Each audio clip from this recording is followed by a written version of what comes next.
les va? Bienvenidos nuevamente con Voz y Voto, Voz y Voto de verano, Ana Flor. Hola, ¿cómo estás, Fede? Sí, un Voz y Voto más distendido. Más distendido, con entrevistas más largas, en profundidad, para tratar temas no solo de la coyuntura, sino de lo que se viene. Así que hoy vamos con otra entrevista muy interesante. Sí, esta vez tenemos dos invitados, dos dirigentes empresarios, Marcelo Uribarren, presidente de la Unión Industrial de Córdoba, y Juan Carlos Martínez, presidente de la Bolsa de Cereales de Córdoba.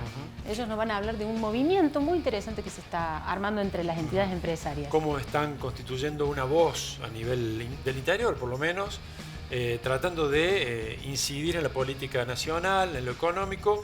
Hablamos de eso y también hablamos de lo que pasa en Córdoba con lo que está pasando en la política, ¿no? El nuevo Congreso y sobre todo qué va a pasar con Juan Schiaretti, qué piensa que va a pasar en 2023 cuando ya el actual gobernador no pueda ser reelegido, si es que se presentara. A preguntar eso, si están preocupados por eso. Exactamente. Así que vamos a ver la entrevista aquí en Voz y Voto. Córdoba tiene un entramado potente de entidades empresarias desde hace mucho tiempo y la dirigencia empresarial de Córdoba destaca a nivel nacional, pero en el último tiempo esto se viene acentuando, podríamos decir, levantando el perfil. Hay al menos 11 entidades nacionales, federaciones y demás que son presididas por cordobeses, un número que algunos que saben dicen que no se ha dado nunca, esa cantidad. Y también hay un movimiento muy interesante de constitución de red entre las entidades empresarias de distintas provincias que se gestó desde Córdoba. Vamos a hablar sobre esto y también sobre la mirada que tiene el sector empresario, de la política, de los dirigentes políticos, con dos protagonistas de toda esta movida. Estamos con Marcelo Uribarren, bienvenido, presidente de la Unión Industrial de Córdoba. Mucho gusto. Y Juan Carlos Martínez, presidente de la Bolsa de Cereales. Tenemos aparte del campo y la industria. Aparte una combinación así armónica que no tiene tanta tradición, ¿no? No es que los sectores no se hayan llevado bien, pero son sectores que no están acostumbrados a convivir y a dialogar con tanta intensidad como lo vienen haciendo en el último tiempo acá en Córdoba. Bueno, cuéntenos, primero explíquenos cuál es el sentido de este movimiento empresario de las provincias que enroló a 3 provincias más y que se gestó desde Córdoba. ¿Cuál es el objetivo que tienen y cómo sigue en este 2022? Bueno, creo que la virtud que hemos tenido todas estas cámaras empresarias es tratar de unirnos a través de una visión macro, una visión país, tratando de correr por un rato los intereses particulares que cada sector tiene, que obviamente depende de cada sector, sin duda. Y esa visión de país fue la que nos unió. Permanentemente estamos hablando de falta de política de Estado, de falta de tener una visión de conjunto en la cual todos los sectores apoyemos para que de una vez por todas Argentina empiece a tener una visión que tenga mediano y largo plazo y después poder dejar a un lado a pequeñas vicisitudes que cualquier sector individual puede tener. Esa unión de conjunto fue lo que primó y en Córdoba eso se ha hecho fuerte, eso generó lazos, unidad y amistad también, y en base a eso es que se desarrolló todo este grupo, ¿no? Bien, son 350 entidades, ¿no? de 4 provincias las que la integran. Juan Carlos, un poco... Es un proceso de maduración, creo yo, ¿no? O sea, en realidad ya había algún antecedente, el grupo de los 6 venía ya haciendo algún trabajo, nos fuimos incorporando la bolsa de cereales, la mesa de enlace. Como dijo Marcelo, la idea es definir los conceptos que hay que defender para proteger la institucionalidad del país, que es lo fundamental, claro, porque la división de poderes, claro. la idea de un concepto económico que nos abarcara a todos y en el cual pudiéramos generar crecimiento. Y bueno, a partir de allí también surgió la inquietud de invitar a otros movimientos empresarios un poco más incipientes en sus vínculos de otras provincias. Fue bien tomado, realmente fue con mucho entusiasmo, y bueno, y así se incorporaron Mendoza, San Juan, Entre Ríos, y bueno, hoy conformamos un bloque un poco más importante, que tenemos una voz y una opinión que puede ser discutida, que puede ser mejorada, pero es una expresión que va más allá de los intereses de cualquier parte en particular de los que conformamos ese movimiento, ¿no? En la idea de la conformación de este grupo, tuvo algo que ver una crítica que fue difundida por muchos sectores sobre la voz de los empresarios, ¿no? Se les pedía más participación, sobre todo en la época anterior al macrismo, pero después también.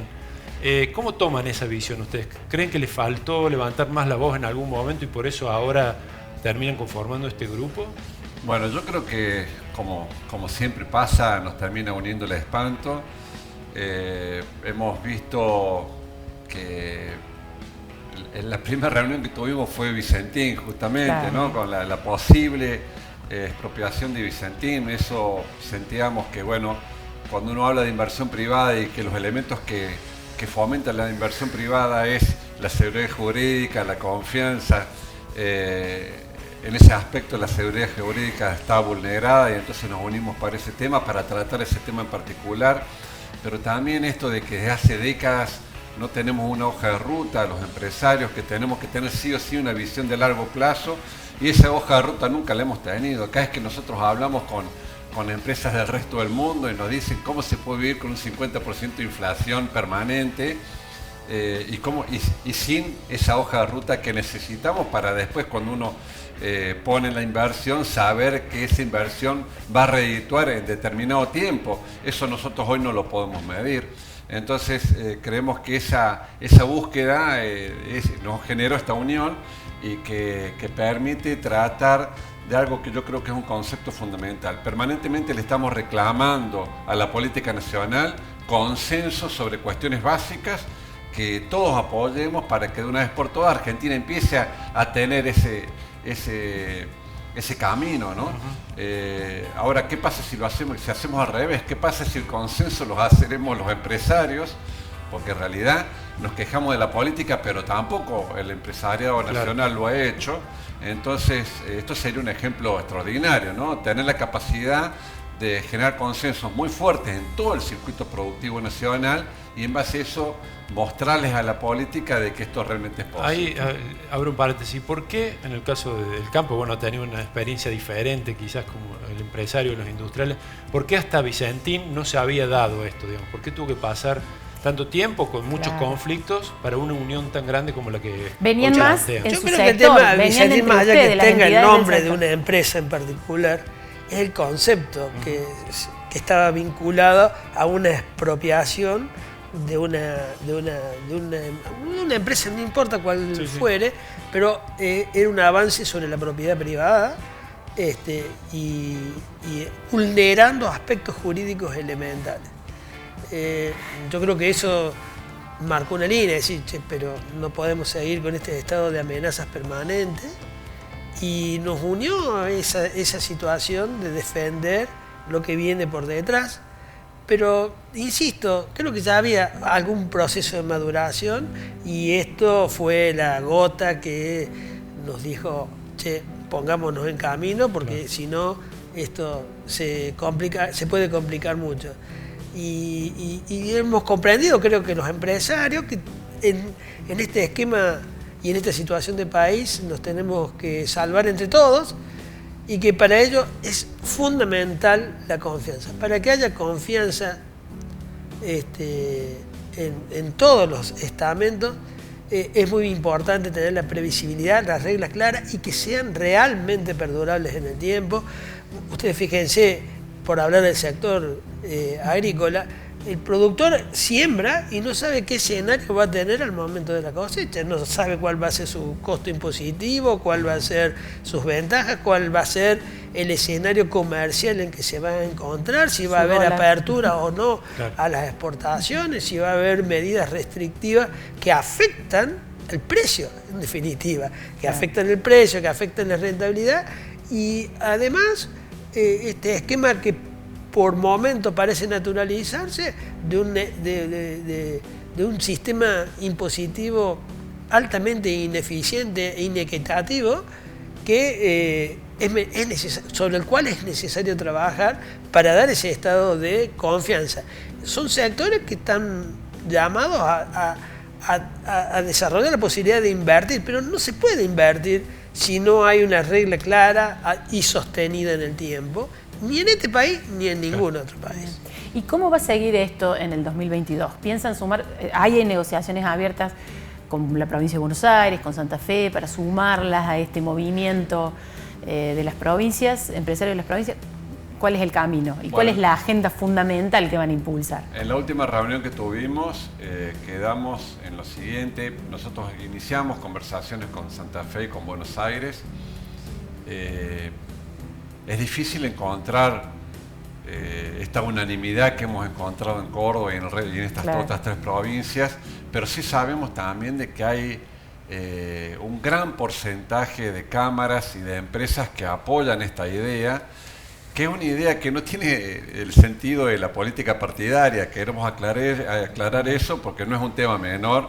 Nosotros nos mueve justamente una visión de país y no tiene nada que ver con un partido en particular, pero nos encontramos que por ahí puede haber alguna cámara que se sienta aludida en este aspecto y que piense de que uno no es compatible en este sentido, pero sí creemos que tenemos que dar la posibilidad de que supongamos que este apoyo sea de un 80-20, pero justamente ese pequeño porcentaje elimina la unanimidad de un sector o de una provincia, darle la posibilidad a esa provincia de que ese 80% se integre, porque en realidad lo que nosotros queremos hacer es mostrar consensos muy fuertes con respecto a esta idea de país que tenemos y que creemos que es compartida por el gran espectro del empresario argentino, así que vamos a dar esa posibilidad, por supuesto siempre en un análisis interno que pueda ser aprobado por todos, ¿no? Porque en realidad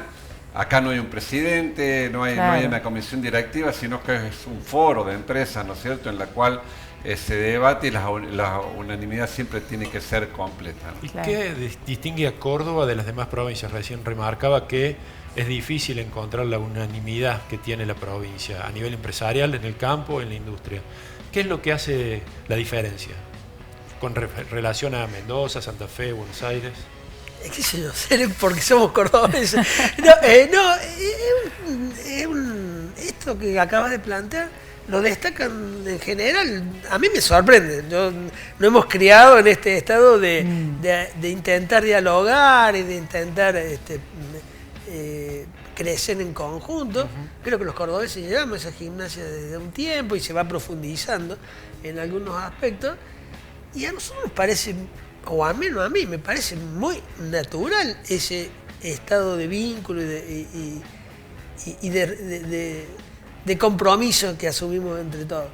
Pero es cierto, cuando uno pasa a otras provincias, o yo por ejemplo estoy en el Consejo Agroindustrial Argentino, representando a la Bolsa de Cereales, y allí, bueno, tenemos a todo el país, a la clase dirigencial de gran parte, de todo el país en definitiva, y lo destacan permanentemente, la unión de los cordobeses,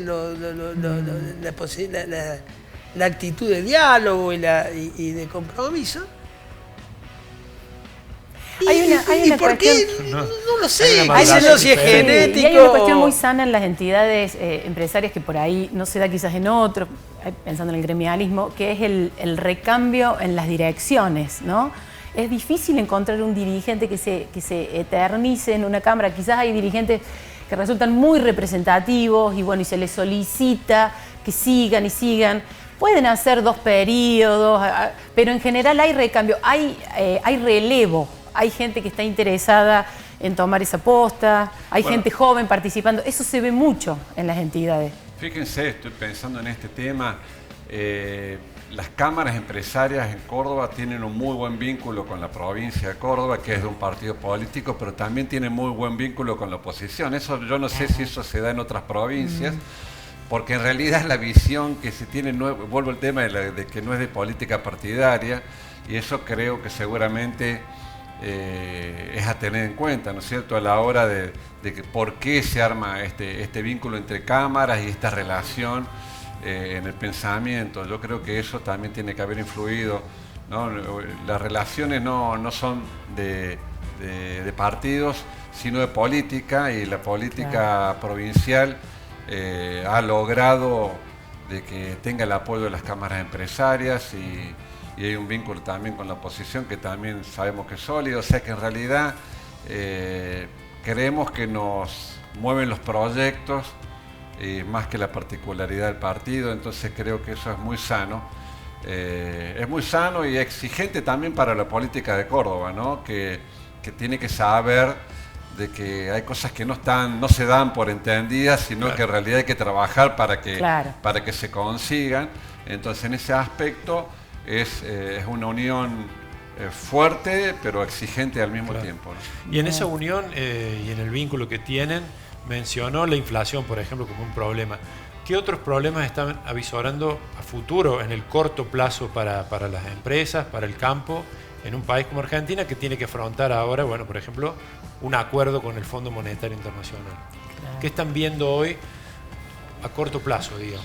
Bueno, este país tiene una enfermedad que ya lleva décadas, que es un país que gasta más de lo que gana y se ha acostumbrado, ha naturalizado la idea de que el déficit fiscal pueda ser permanente, y esa es la madre de todas las batallas. Nosotros podemos tener proyectos de exportación muy grandes, muy buenos, pero si exportamos impuestos es difícil que a la hora de competir contra otras empresas en países sí eficientes que no tienen este tipo de inconvenientes, cuando uno compara costos con costos, claro. Basta ver la ley de bienes personales de ayer, ¿no? Cuando uno analiza cuáles son los mínimos a tener en cuenta, y el mínimo en dólares de un país donde el dólar es tan caro como es Argentina, sean tanto más que en países donde conseguir dólares cuesta mucho menos y el límite es mucho menor, y además cómo un impuesto de ese tipo puede influir tanto en la renta, ¿no? Hay cuestiones que si uno las lleva